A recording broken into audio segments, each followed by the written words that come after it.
really does go to the need and how many people really are struggling and live paycheck to paycheck and just need a little help to get through this, so we can get back to where we were and even to a better position.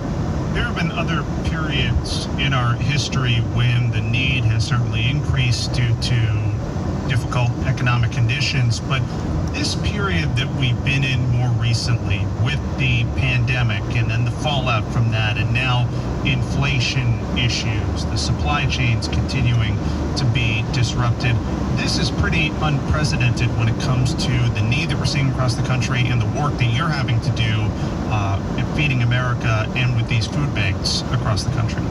Absolutely. It is something that we've never faced this quickly in such a short amount of time. So to go back to that 53 million people that turned to the charitable food sector for help in last year in 2021, that was still about a third more than before the pandemic in 2019.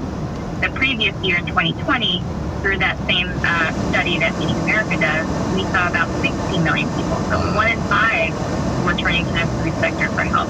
We don't see it going back down anytime soon.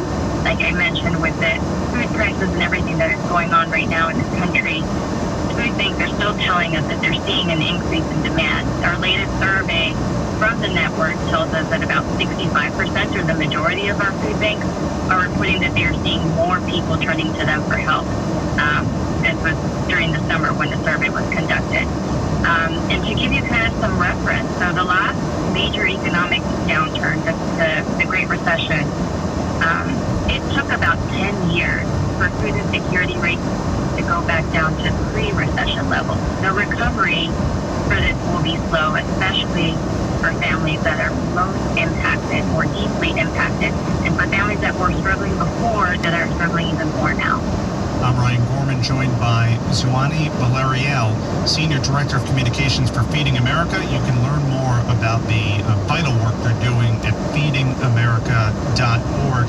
And the conversations that I've had over the past couple of years now, since the start of the pandemic, with different food bank organizations in different communities, again, all across the country, there were a couple of things that stood out to me. One of them, there's a group of individuals who they really do rely on these food banks on a pretty regular basis in order to prevent food insecurity.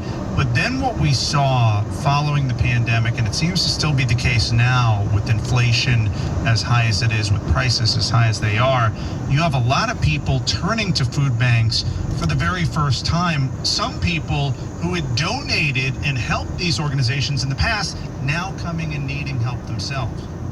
That is absolutely right, and you're right in that description. The charitable food sector and food banks have become part of a family's household budget as they try to get back on their feet.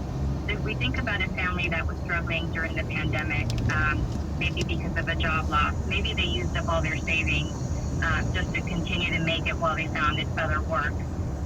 So those assets were drained, and they're turning to the food bank for help. And as they work to get back on their feet, to get back up to date with their rent and their other utility bills and other bills, they continue to rely on the food banks and the charitable food sector and federal nutrition programs to help them get through this, help them become whole again.